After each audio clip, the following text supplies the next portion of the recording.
The title of this sermon is Aristotle on Moderation and Friendship. It is a limited summary of some of Aristotle's writings on ethics, what we should do. He says so much more than what I can cover. Normally, at this point, the speaker explains that they've been a member for 20, 30, or 40 years.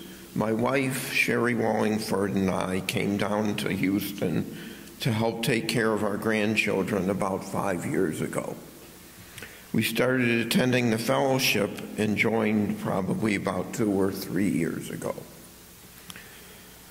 This is my second sermon, so I appear to be doing one every, depending on how you count it, 2.5 years or once a year.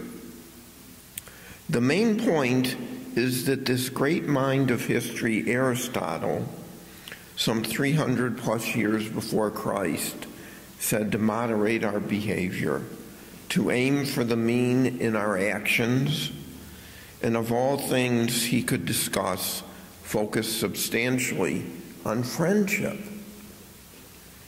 The presentation is based on his book, Nicomachean Ethics. If you look at your handout, there's a detail, the picture on the front, from a great Renaissance painting or fresco, a painting on a wall by Raphael, and it's called The School of Athens, and is in the Vatican. It portrays the great Greek philosophers.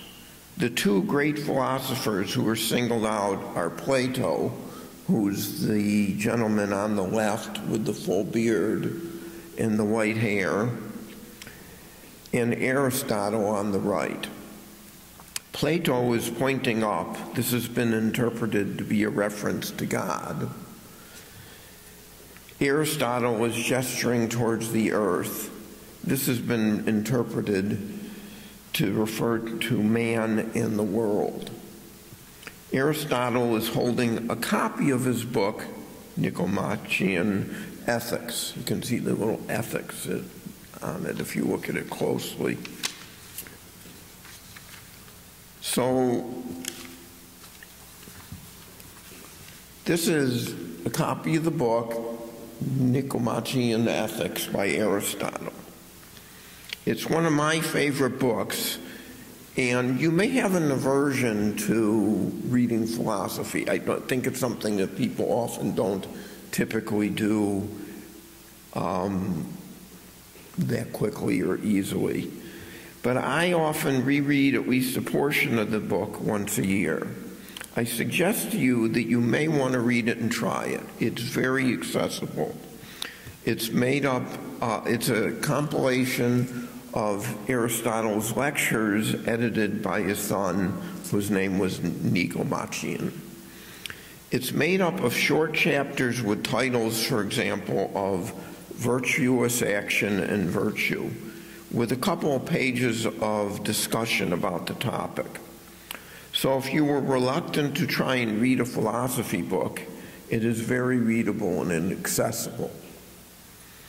What it gives you is an opportunity to read Aristotle's view of what a man or a woman should do, and his views on happiness, goodness, virtue, and friendship, along with other subjects. It's as if one of the great minds is speaking across literally thousands of years, and I find that fascinating. So let's talk a little about Aristotle. Aristotle was born in 348 BC and died in 322 BC. He went to school in Athens, and he started several schools or universities, and he also taught at several schools and universities and explored many topics and was a tutor to Alexander the Great. He's considered one of the great minds of history, and he set down or created the bases of natural sciences, philosophy, linguistics, economics, politics, and psychology. So Aristotle says the good of man is an activity of the soul in conformity with excellence or virtue. So man aims for the good, he can learn moral virtue, and he can be trained in it. Virtue aims for, or is defined as, the mean between behaviors. I'm calling that moderation. So he goes through numerous examples in great detail, with many examples of the mean of the virtue, the excess or deficiency of behavior. So I'm going to discuss a few, hopefully so it will become more clear. For example, in material things, the giving and taking of money, he says that the mean is there of the virtue is generosity. The excess is extravagance, and the deficiency is stinginess. To repeat, the virtue is generosity, the excess is acting extravagantly, and the deficiency is stinginess. So we want to aim at being generous. The extravagant man exceeds in spending. An example could be spending all of your money. The extravagant man exceeds in spending and is deficient in taking. A stingy man exceeds in taking and is deficient in spending. He hoards his money and doesn't spend it on things he needs. One extreme would overspend, the other would withhold or not sufficiently spend. Aristotle says, accordingly, a generous man, too, will give in the correct manner because it is noble. He will give to the right people the right amount at the right time and do everything else that's implied in correct giving. Relaxation is an essential part of life. With amusement, the virtue is wittiness, being witty. To display good taste in our social relations. The excess is buffoonery, and the deficiency is boorishness. A buffoon is crude and tries to be funny at any cost. A witty person acts in good taste. A boorish person is dull. Courage is a virtue. A man is courageous who endures and fears the right things for the right motive, in the right manner, and at the right time, and displays confidence in a similar way. At times, Aristotle identifies unnamed virtues or deficiencies or exceeding behaviors. With respect to excess, he says there's no name for the person, but the person is reckless. A man who exceeds in fear or is deficient in courage is a coward. The Greeks, quite frankly, would bicker between the various city-states. In battles, they used to form a phalanx. The phalanx would be a group of citizens with a large shield and spear. The shield would cover the man next to you, in part. A courageous citizen would face his fears and stand with his fellow citizens against danger. A reckless man would go out ahead of the lines and attack the enemy alone. A coward would throw down his shield and flee. So what we should do is aim for the median and be moderate. But as a practical matter, how can you do this at the right time with the right motives in the right way, as Aristotle describes?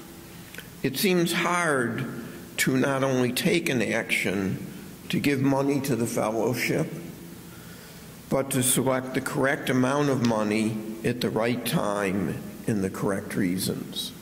I guess the correct time would be when people go down the aisles with baskets.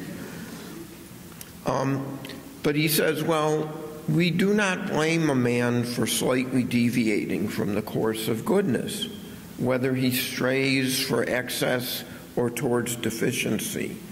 We do blame him if his deviations are great and cannot pass unnoticed.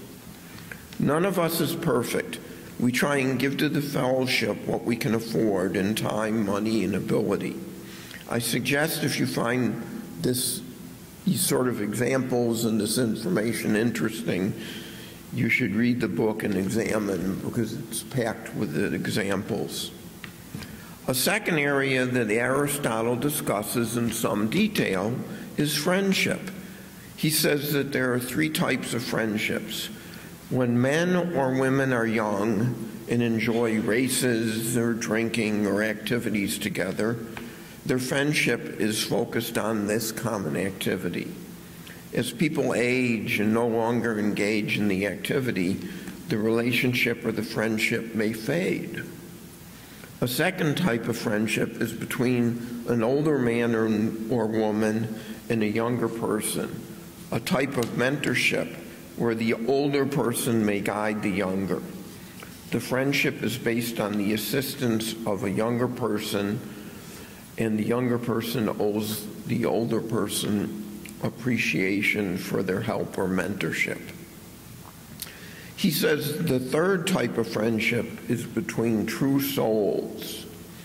He says that there are a few types of these relationships, and there are only a few people with whom we are so similar and compatible, so to mean that we are true souls and therefore true friends.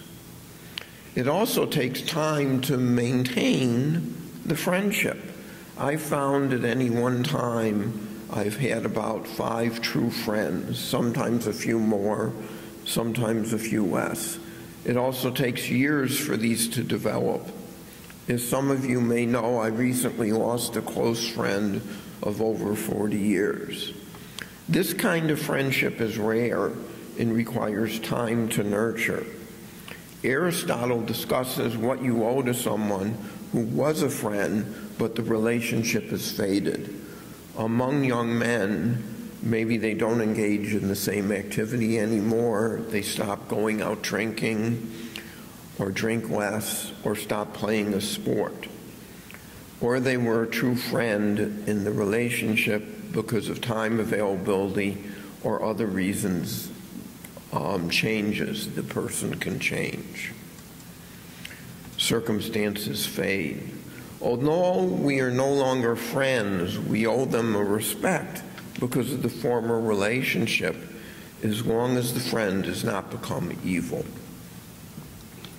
He goes into much further detail about friendship, but if you want further information, I again suggest you read the book, because there's the limitation of the time we have together.